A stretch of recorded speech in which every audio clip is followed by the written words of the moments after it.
Góðan daginn og verið velkomin á Hrafnaþing.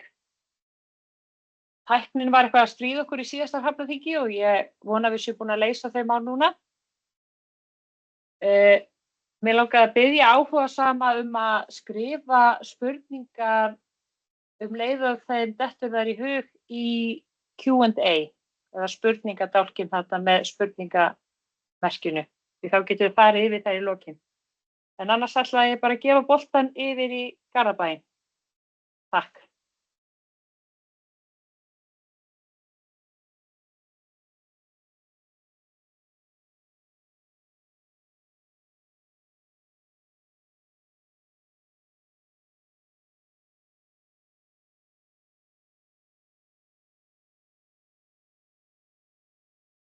Þið eru enn á mute.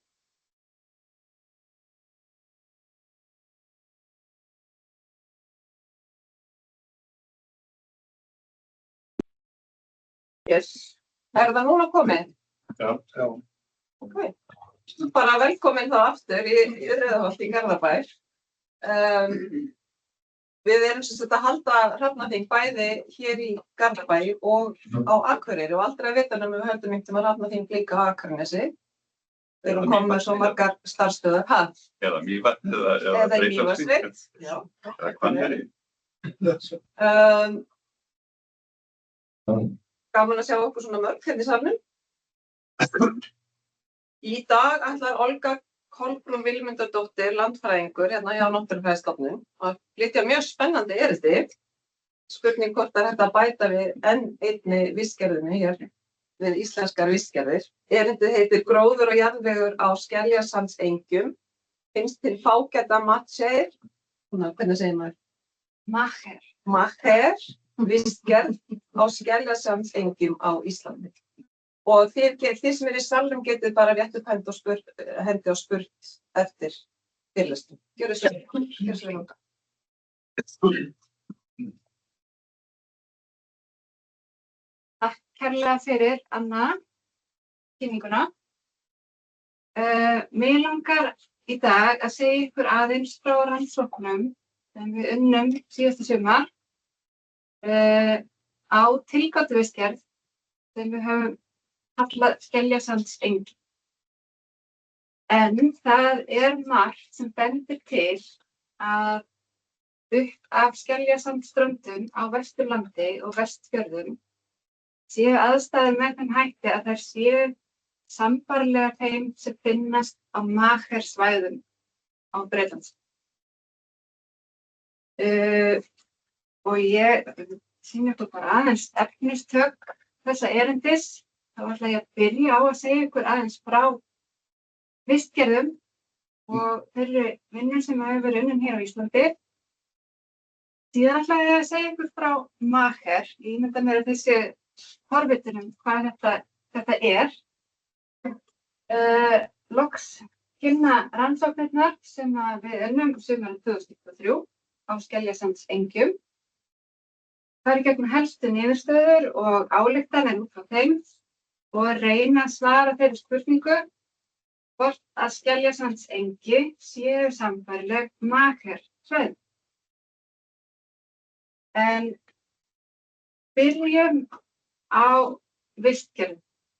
Því að þó að þessi vinna sig kannski ekki nýja nálinni og hugtakið búið að vera í notkun núna í að hafa 10 ár, jafnvel meira, þá er þetta kannski ekki öllum tann.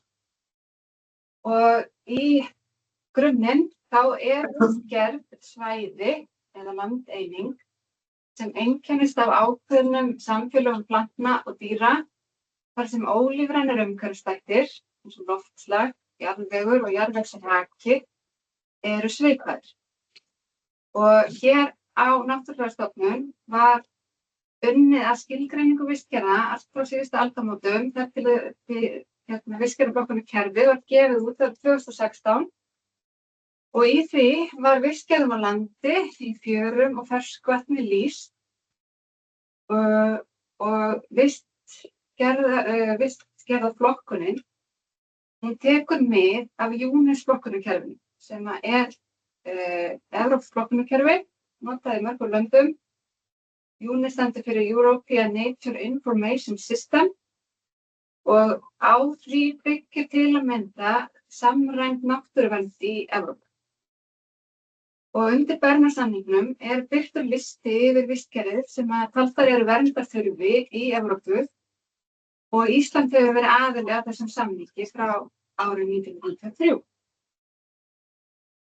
Með vistgerðaflokkuninni þá var sömuleiðis birt fyrsta vistgerðakortið fyrir landið allt og útkomu lýsingar á vistgerðum og mat var lagt á verndargildi þeirra. Vistgerðir á landi eru alls 64, auk þess að þarna eru nokkrar landgerðir og síðan þessari vinnu lauk þá hefur farið fram endurskoðun bæði á vistgerðakortinu og lítillega á flokkunarkerfinu þar sem meðal annars hafa bæst við flokkar landgerða. Og það í kringu þessa vinnu sem að Borgþór Magnússon, plantuvistfræðingur hérna til margra ára, tekur eftir líkindum á landsvæðinu við kringu Snæfellsnes og Vestfirði við Maher vistgerð sem lýst hefur verið á Breiðdalseyjum. Og vekur máls á því að þarna geti mögulega gleymst ný vistgerð fyrir Ísland. En kíkjum þá aðeins til Breiðdalseyja á Maher graslendi. En þetta er í grunninn fágæt strandvistgerð sem að því talið finnst aðeins á norðvestanverðum Breiðdalseyjum og kortið þarna til hægri er frá Evrópsku umhverfisstofnuninni og sýnir útbreiðslu þessara vistgerðar. Orðið Mach, það komið úr gelísku og þýðir slétta og Maher vísar í grösugt, tiltölulega frjósamt sléttlendi inn af skeljasandfjörum og virkum sandbörnum. Vistgerðin var upphaflega lýst á ytri suðureyjum í Skotland en hún finnst víðar og meðal annars á Írlandi. Talið er útbreiðsla hennar nemi 25.000 hekturum og verndargildi hennar er metið hátt. Hún er jafnframt á lista Bernarsamningsins yfir vistgerðir sem þarfnast verndar. En eins og með margt þá steðja ýmsar ógnir að þessari vistgerð. Til að mynda er það breytt landnýting, húsbyggingar í dreifbýli, vegagerð og efnistaka, golfvellir og flugvellir eru á þessum svæðum og þarna jafnframt stunduð ferðamennska og útivist. Og til þess að verja vistgerðina gegn þessum ógnum þá hefur verið komið að fót neti verndarsvæða til verndar vistgerðinni bæði á Skotlandi og Írlandi. Og það er einmitt frá Írlandi sem að ég hef fengið þessa mynd að láni því að hún lýsir ágætlega þessum svæðum því að Maher graslendi, það er yfirleitt hluti af stærra umhverfi þar sem er mikil mósæk. Og á þessum svæðum finnast til að mynda kalkrík vötn, sjávarfitjar, ýmsar aðrar strandvistgerðir eins og sandstrendur, ýmsar fjöruvistgerðir eins og sjávarlón og leirur. Þarna er votlendi, en þarna finnst líka beitarland og ræktarland. Og það er þessi mósæk sem er grunnur þess að þarna fyrir þessi ríkt fuglalíf og smádýralíf. Og einmitt á þessari mynd dregnar fram fuglategundir sem við þekkjum mörg héðan og eins smádýrategundir sem kannski þekkjum minna, en Mér langar nú að benda til dæmis á hérna humlutegundina Great Yellow Bumblebee, en útbreiðsla hennar á Bretland segir mér nánast eingöngu bundin Magersvæði nú. En það einmitt markmið þessa verkefnis Life on Mager sem að gera þessa mynd, að vinna gegn fækkun í stofnum vaðfugla og frjóbera á írskum Magersvæðum.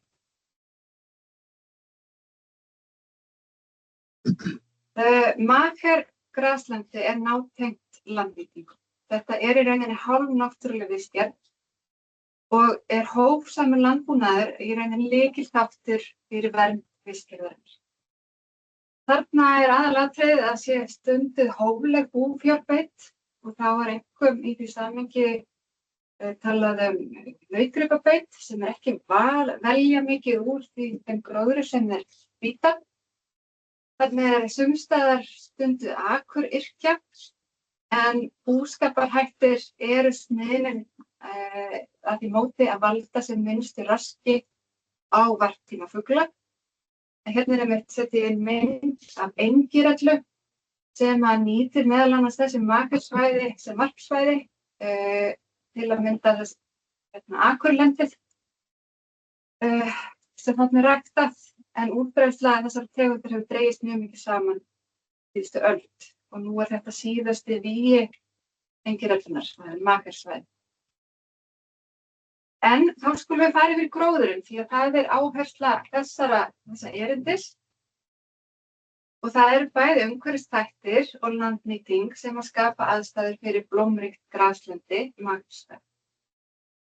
Þetta tegundaríkt graslendi þar sem ríkjandi grös eru rauðvingull og vallarsveifgras, en síðan það mjög ríkt af blómjurtum. Hérna hef ég listað dæmi af tegundum eins og akurmaríuskóg, hvítsmára, vallhumar, gulmöðru, selgresi, augnaspró, fagurfífl og blóðberg sem dæma.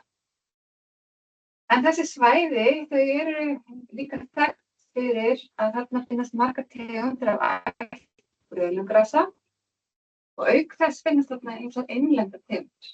Þetta eru vinsæl svæði fyrir plöntuskoðara og margir listamenn sækja innblástur í blómríku magergraslendi. En af því að þetta vistgerð með hátt verndargildi, þá hafa Bretar leitast við að skilgreina hana betur, þannig að hægt sé að meta útbreiðslu hennar með nokkuð áreiðanlegum hætti. Og Ritchie taldi fram 7 skilyrði fyrir vistgerðinni sem birt eru í riti frá Stuart Angus 2004. Og þessi atriði sem að magervistgerðin þarf að uppfylla eru þau að jarðgrunnurinn þarf að vera vindborinn sandur með umtalsverðu magni af skeljabrotum. Af því leiðir að jarðvegur kalkríkur og pH-gildi jarðvegsins yfirleitt hærri 7. Landið þarf að vera flatt eða lítið hallandi og landslag tiltölulega stöðugt. Þarna að ræða semdri graslendi en plöntutegundir sem einkenna virkar sandöldur, eins og hér á Íslandi melgresi, þær eiga að vera fátíðar. Síðan þarna að vera stundur landnotkun, nú eða hafa verið stunduð, að borð við beit, jarðrækt, traðk eða framræslu. Síðan þarf staðsetning að vera hafræn og loftslag svalt og rakt.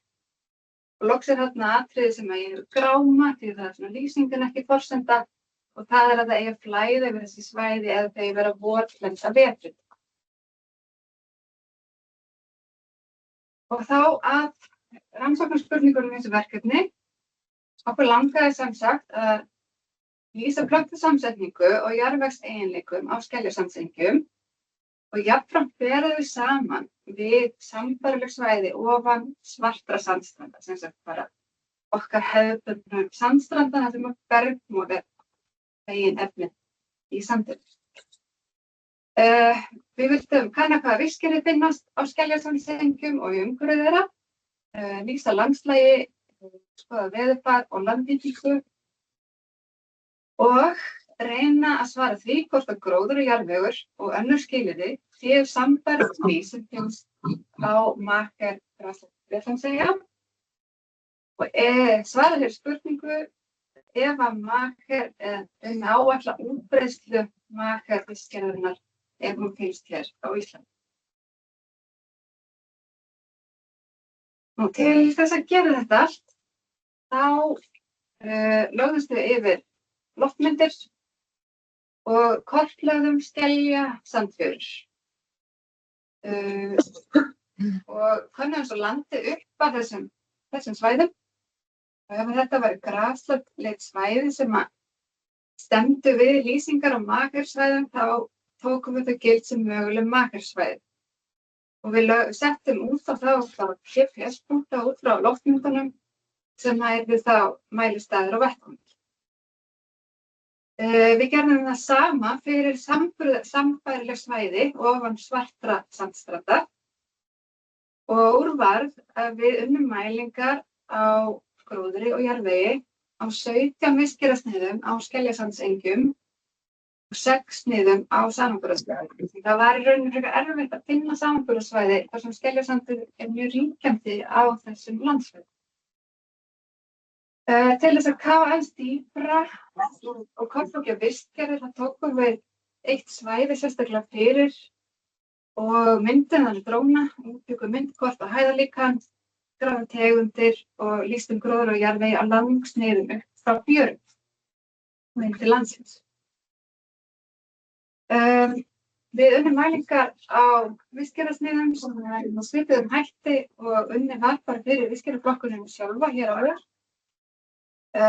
Við mældum á 40 metra löngu sniðum, 10 metra breiðum og 6 smáreitum, mældum gróðurhæð, grýtni, heildarþekju, þekju aðplöntu tegunda og valdramosa og fléttutegunda eða tegundahópa. Við tókum jarðvegssýni á 3 smáreitum í efstu 10 cm jarðvegs, blöndum við saman í eitt sýni, mældum í því kalsíumkarbónat innihald og sýrustig í vatnslaust. Út frá þessu mælingu reiknum við þekju og tíðni aðplöntutegunda og unnum fjölbreyttar greiningar. Annars vegar DSA-hnitun, þar sem við könnuðum skilgreiningu gróðurs á mælisniðunum og vildum að þeim hætti kanna hvort að samanburðarsvæðin skæru sig frá skeljasandsengjónum og jafnframt skoðuðum við svona innri breytileika á gróðurfari mælisniðana á skeljasandsengjum í tveimsbandflokkum.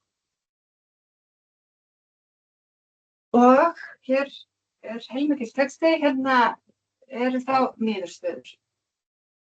Og hérna sýni ég annars vegar skeljasandsengin og hins vegar samanburðarsvæðin. Og við sjáum hérna fljótleitið að þetta eru vel gróin svæði. Þau eru gróðuþykja yfirleitt meira en 90%. Þekja aðplantna er mjög mikil. Þarna fyrir skeljasandsengin var meðal þekjan 74% en 96% í samanburðarsvæðum. Þið hafið í huga samt mjög ólíkan fjölda sniða sem liggja baki þessum tölum. Þetta eru mosaríksvæði, hérna er mosaþekja 66% meðaltali fyrir báða hópa, en þetta er ekki fléttu auðugt land, þannig að fléttur þekja rétt 4–5% meðal. Þarna voru hins vegar allmargar tegundir skráður, tegundir aðplantna það að segja. Heildarfjöldi aðplöntutegunda á skeljasandengjum var 79 en 71 fyrir samanburðarsvæðin og meðaltali skráðu við 21 tegund á sniði skeljasandsengja og 31 á samanburðarsvæði. Þetta eru ansi margar tegundir sem þarna finnast á þessum svæðum. Þar af voru blómjurtir ríflega helmingur tegunda fyrir báða hópa. Og hefur listað hérna bara 10 algengustu tegundir á sniðunum, þar sem koma oftast fyrir. Við sjáum að túnvingull hafði mesta þekju, hann kom oftast fyrir og var með mesta þekju.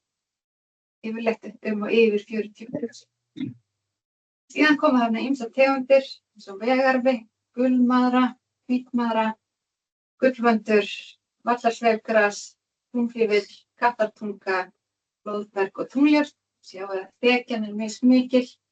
Þetta er alls ekki allar þessar tegundir og þekjumyndandi jurtir. Eða breiðmyndandi minni. En tegundirnar voru mjög áþekkar milli hópa. Og þegar við bárum saman efnasamsetningu hópanum tveggja, sjáum við hérna niðurstöður DCA-hnitunar og þríhyrningarnir tákna í rauninni mælisniðin. Og því nær sem þríhyrningarnir eru hvorum öðrum, því líkara gróðurfar. Við sjáum það að þríhyrningarnir með hringjum inni, að þið sjáum þetta, þeir dreifast alla mynd. Það segir okkur það að gróðurfarið á samanburðarsvæðunum, eða aðgreindu samsetningin, ekki tiltölulega frábrugðin Skeljasandsengjum. Það ekki munur þarna á, sjáum við. En ef við skoðum ofan jarðveginn, hérna bara dæmi jarðvegskjarna, efri kjarninn frá Skeljasandsengjunum, sjáum við hérna ljósleitan sand, sá neðri frá samanburðarsvæðum með dökkleitum sandi, sjáum við að innihald kalsíumkarbónats er mjög hátt á Skeljasandsengjum. Það var 50% að meðaltali af þurrefnum á Skeljasandsengjum og spönnuðu 16–92%. Það var mikill breytileg. Það var Skeljasandur í jarðvegi samanburðarsvæðanna en hann var mjög minni. Síðan voru mæld pH-gildi eða sýrustig jarðvegs og sýrustig jarðvegi Skeljasandsengja var yfirleitt frekar hátt, það var á bilinu 7–7,6, en það var sömuleiðis frekar hátt, oft að bilið væri meira á samanburðarsvæðum. Til samanburðar þá eru svona venjuleg pH-gildi í þurrlendisjarðvegi á Vesturlandi og Vestfjörðum á bilinu 5,5–6,5. Sjá þetta aðeins hærra en það. Niðurstöður tvinnspannflokkunar sem notuðum til þess að lýsa breytileika í gróðurfari á Skeljasandsengjum gáfu til kynna að þarna væri aðallega svona 4 gerðir að finna. Fyrst skar sig frá deilendishópur þar sem að einkenni tiltölulega háa vatnsstöðu var að sjá í gróðri. Næst skar sig frá graslendishópur sem var líkara eindregnum graslendi og svo 2 hópar sem annars vegar endurspegluðu sandákomu og hins vegar örlítla deyju í jarðvegi. Og ég lista þarna tegundirnar sem gefa til kynna hvaða tegundir voru algengar eða einkennandi, en þvert á alla hópa var túnvingull gegnum gangandi með þessara tegund. En þessi greining sýnir okkur að gróðurfarið á þessum svæðum það mótast fyrst og fremst af áfoki frá fjörunum og jarðvegsrak. Til að summera upp aðeins gróðurinn á Skeljasandsengjunum þá lýsum við þeim sem snöggvöxnu, vel grónu, blómríku, oft mosaríku og jafnvel deigugraslendi ofan Skeljasandsstrandar. Túnvingleysi ríkjandi grastegund. Þetta er blómríkt land, eins og við sagt, og með algengustu blómjurtum, tegundum á borð við vegarva og gullmöðru, hvítmöðru og gullvönd, blóðberg, túnfífill, kattartungu, túnljúr og geldingarna.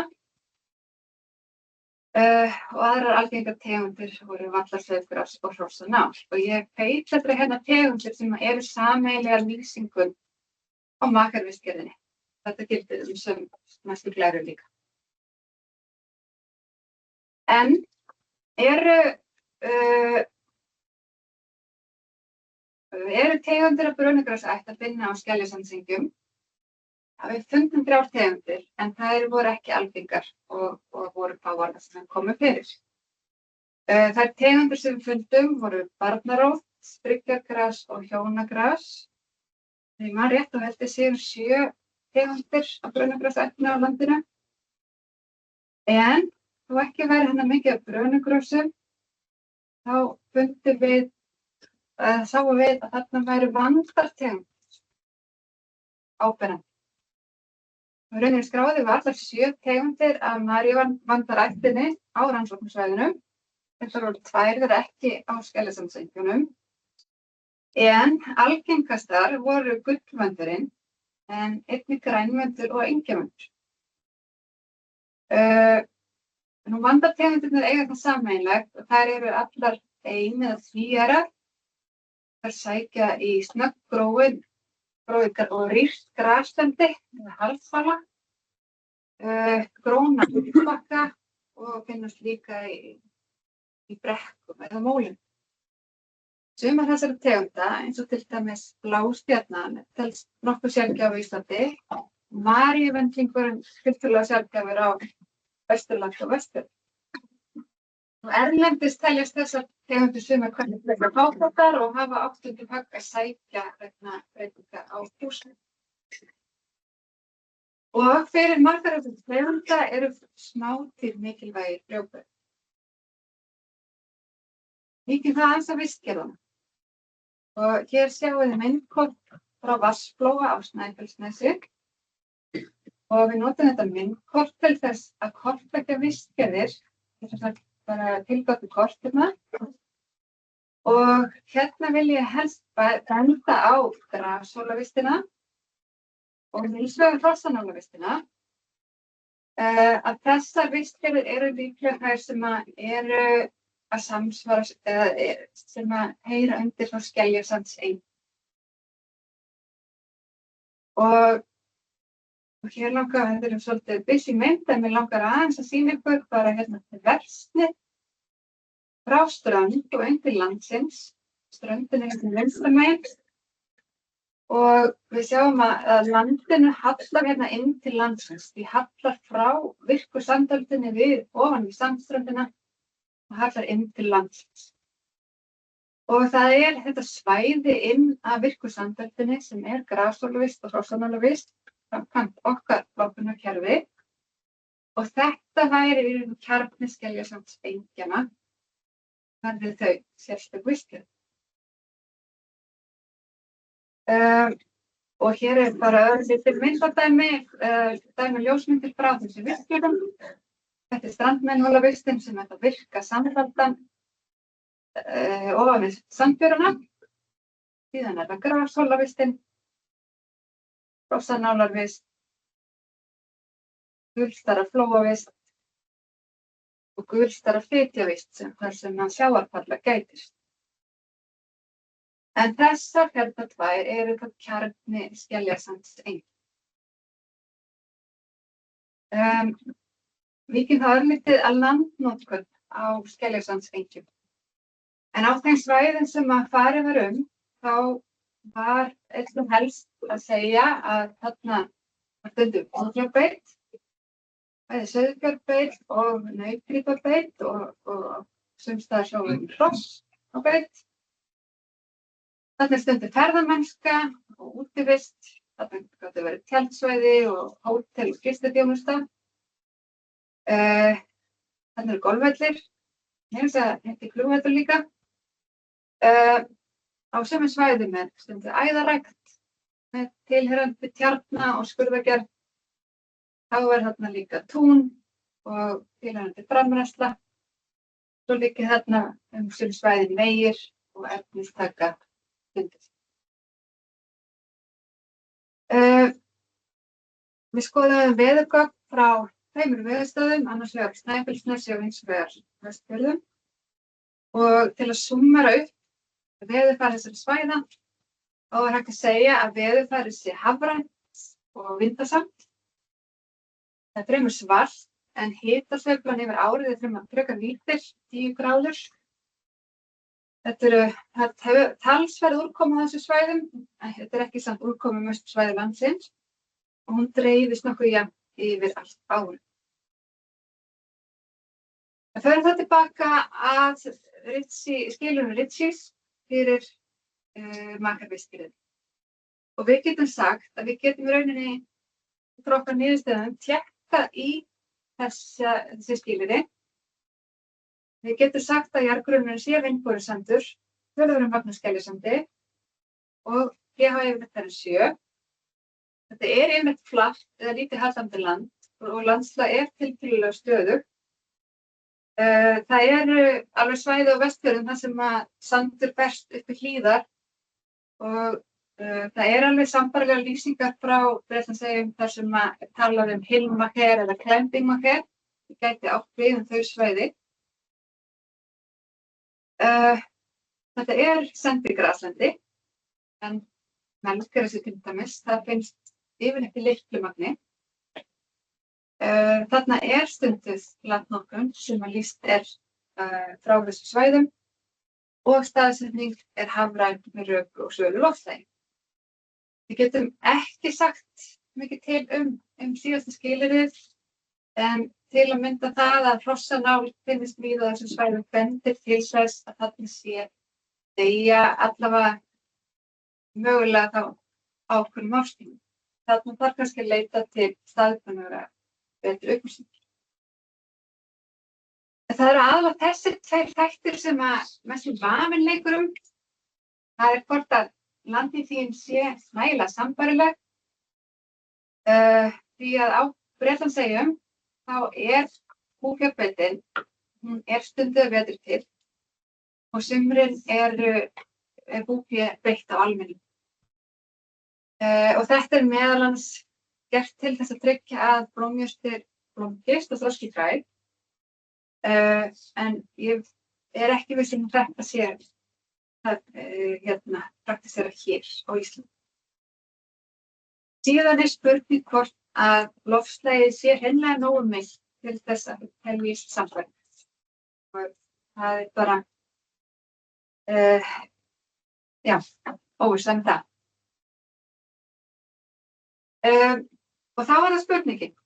Ættu Skeljasandsengi að teljast ný vistgerð? Ef við spyrjum aðfendurnar, þá segir samsetning þeirra að það sé ekki þörf svo því, ég segi. Í rauninni getur grafsólavistin lýst þessu gróðurpari sem á Skeljasandsengi.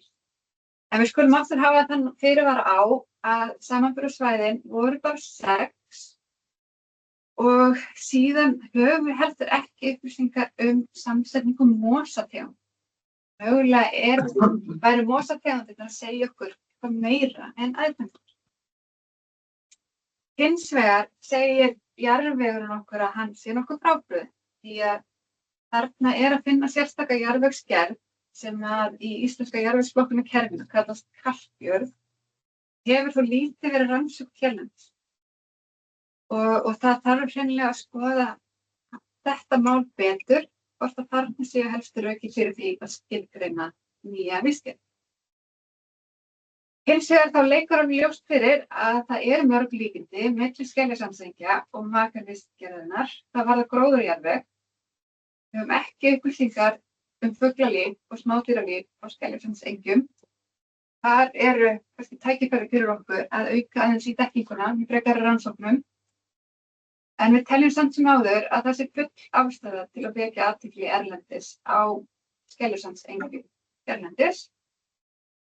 Og hvort sem að Skeljasandsengi eða Macher á Íslandi, þá væri megin útbreiðslusvæðið frá mynni Borgarfjarðar vestur eftir Snæfellsnesi að Búðum og frá Vatnsfirði norður í Aðalvík, þó ekki samfellt. Mögulega alveg norður í Aðalvík. Og þar með hef ég nú læti máli mínu lokið, en ég vil þakka þeim sem komu að þessu verkefni. Ég hef alls ekki unnið þetta einn og þakka mínum meðhöfundum sem unnum með mér að verkefninu og við höfum meðal annars birt skýrslu úr þessum rannsóknum sem aðgengilega á vefstofnunarinnar. Ég vil þakka Borgþóri Magnússyni sem ég vil nefna guðföður Skeljasandsenga og hann á þetta nafn með Skeljasandsengi, það hans hugarsmíð.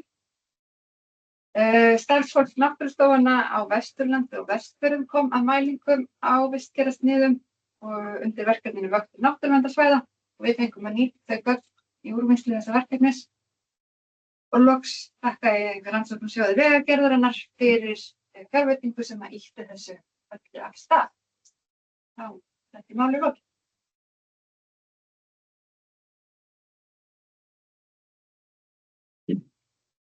Takk hérlega, Olga, mjög áhugaverður fyrirlestur. Eruð þið ekki með spurningar hérna á sal? Ester. Já, takk fyrir þetta, Olga. Það var mjög áhugavert. Ég er komin náttúrulega út á Hornstrandir. Í sambandi við þessa forsendu að það sé einhvers konar landnýting, beit eða uppbygging. Nú flutti allir þaðan í burtu fyrir mörgum áratugum síðan. Hversu langt má líða síðan svoleiðis landnýting frekar fram til að teljast til? Já, hvernig úreltist þetta? Já, þetta sé kringum 1950 svona almennt sem að beitræktuðar til þess Já, og engin vegi. ég hef ekki séð einhver svona mörk. Og það er alveg svæði hérna á Bretlandseyjum þar sem að í rauninni landnýtingun hefur verið hæg. En það er kannski meiri spurning hvenær til langar tíma til gróðurfarið að breytast. Þannig að það hægt að uppfylla þessi skilyrði. Þannig að það er hægt að vera þetta snöggvaxna gras. Það getur örugglega alveg tekið 3 stund. Ég vil minna ykkur á sem eruð í streymi að skrifa spurningar í Q&A og Heiðrún fylgist með því. Eru fleiri spurningar hér í sal? Heyra þessi dreymi spurninguna? Já. Frá henni? Já. Já, ok. Ég venjum að það verða svo... Já, nú erum við orðin svo tæknilega. Við erum með mikrofónu henni í loftinu. Ok. Eru fleiri spurningar hér? Já, Borgþór, takk. Það og þér eins og Olga, ég er mögulegt að sjá ykkur fara út í þessa rannsókn og samanburðarsvæðin eins og segir þau voru náttúrulega ekki mörg og það væri kannski ástæða til að reyna að rannsaka þetta eitthvað betur. Hafið þið eitthvað huga á því? Það er kannski fyrsta spurningin. Já, síðan náttúrulega aðstæður, eins og það fann ekki að segja þeirra að aðstæður hér á landi eru að jarðveg snertur alltaf enn í Bretlandi þar sem að mikið að frekar súrubergi á vesturströnd Skotlands og miklar andstæður þá milli þar sem skeljasandur fýkur upp og land þar sem ekki er skeljasandur. Geysilegum munur. Þannig að kontrastan eru miklu meiri en hér þar sem þú ert með. Það líkur við að við getum sagt að við séum að hálfgerður skeljasansengjum bara öllum ströndum vegna þess að við erum með lítið basalt og hátt sýrustu hér allt. Þannig að þessar andstæður eru miklu minni en í Bretlandi en hins vegar eru greinilega og þessi undirliggjandi þættir eru mjög svipaðir. Þetta er alveg hlýtur að alveg ná skil. Ég undir með þetta er við höfum stundum grínast með að hérna getist bara verið basískt makar sem var sér íslenskt en já, þetta er alveg rétt kontrastarnir eru meiri að líkindum á Bretlandseyjum þar sem er súr jarðgrunnur og er líka væntanlega ástæðan fyrir því að þetta eru svona núteru svæði fyrir frjósemi. Því að hærra sýrustig ykkur frjósemi jarðvegsins. Hins vegar góð punktur með hvort að við ætlum að fara lengra með þetta og kannski bæta í útlegg á samanburðarsvæðum. Í vistgerðarvinnunni þá voru að mig minnir mælt 13 snið og grasálfur. Þar af eru 9 af skeljasand. Þannig að okkur kannski bara skortir gögn til að lýsa grasálfuvist á basískum sand. Þannig að það er alveg, þarna er punktur fyrir næsta sumar. Já, ég bara mjög góð hugmynd. Spæta við hvað með verndina, þú veit, bendið á að þeir eru, já, þeir fundust þannig allar þessar vandategundir. Þetta vísbending að þeir séu eitthvað svona vísir á þessi svæði. Það er ekki svona karlsbríksvæði? Já. Já, nú hef ég ekki upplýsingar hvort þeir samt í þannig aðstæður til að geta svarað þér. Það var í rauninni bara ein vandategund sem var nefnd í lýsingun á makarsvæðunum. Það var maríuvöndurinn.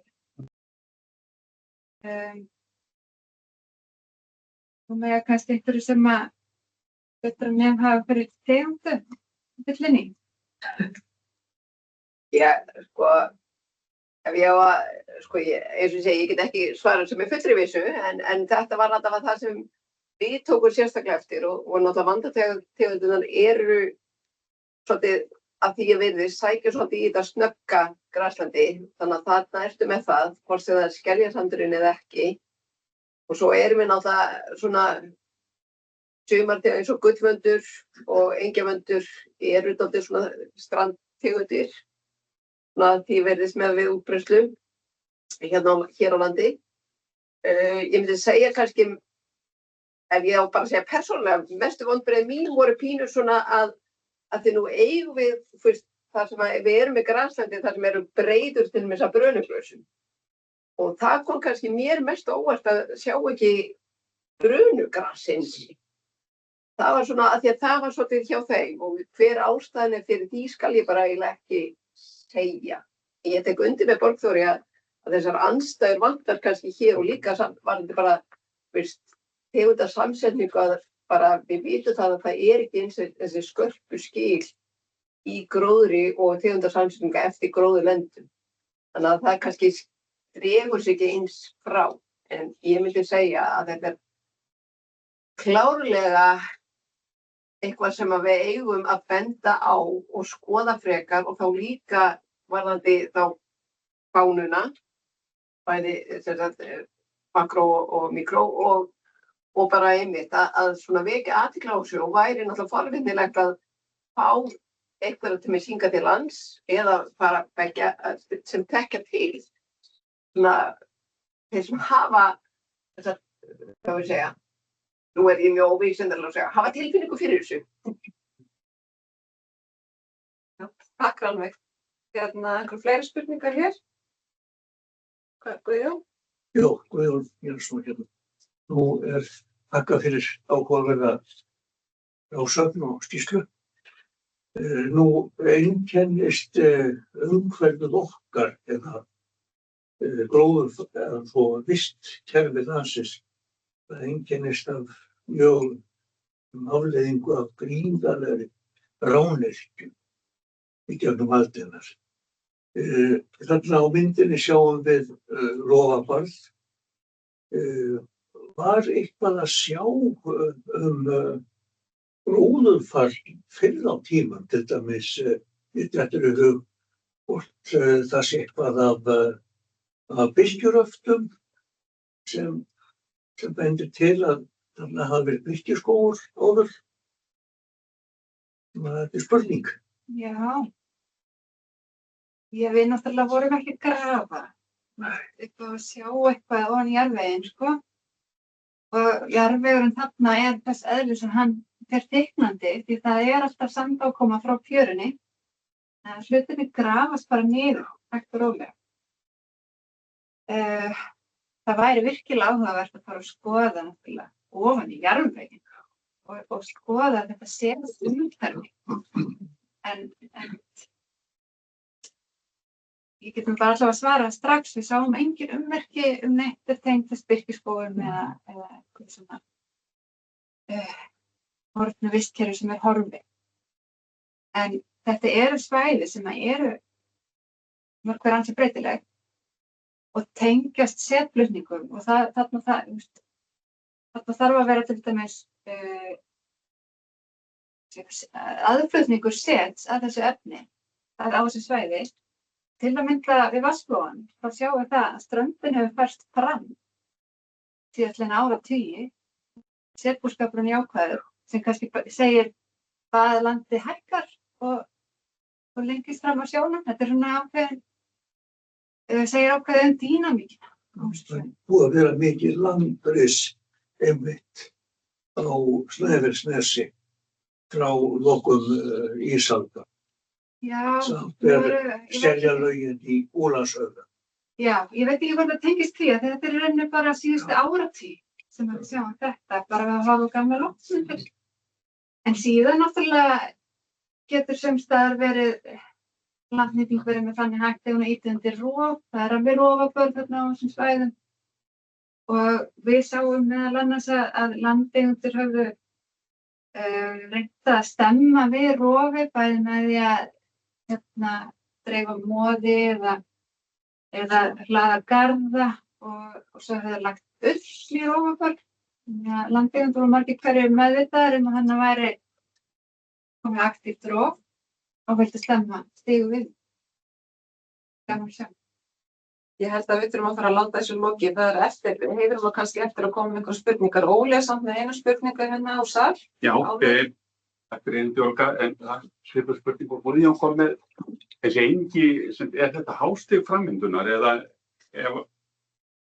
heldur þetta áfram yfir í runnlendið eitthvað því líkt beitir hægt? Já, ég myndi halda að þetta veri ekki hástig framvindunar.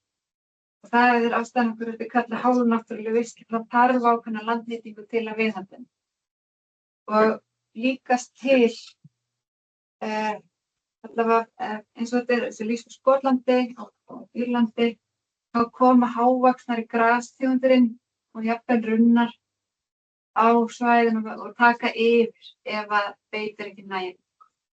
Hér mögulega myndi víðrunnar vaxa þarna upp. Við sáum ekki mikið af víðrunnum, það kom alveg fyrir. Heiðrún, eru spurningar á netinu? Já, það er spurning frá Starra Heiðmarsinni. Voru samanburðarsvæði höfð með í Twinspan-keislu? Twinspan-keislan byggir eingöngu á eldtegundunum. Nei, samanburðarsvæðin voru ekki með. Það var reyndar gerði nú alveg Twinspan-keislu með samanburðarsvæðunum og þau greindu sig ekki frá skeljasandsengjunum í þeirri keislu. Þannig að við notuðum þessa Twinspan-flokkun aðalega til þess að lýsa innri breytileika gróðurfars á skeljasandsengjum. Fleiri spurningar eru ekki hér á netinu. En mér langaði þá bara að þakka Olgu fyrir frábært erindi og minna á að 27. nóvember kemur Þorgerður Ólafsdóttir til okkar í heimsókn. Hún fékk rannsóknarleyfi sumarið 2021 og skrifaði það bók með ferðasögunni og myndlistaverkum eftir hana. Og þetta var gefið út í tilefni af 60 ára afmæli Surtseyjar. Bókin heitir S-Eyja, Island Fiction. Annars þökkum við fyrir í dag og sjáumst eftir hálfa mánuð. Takk fyrir.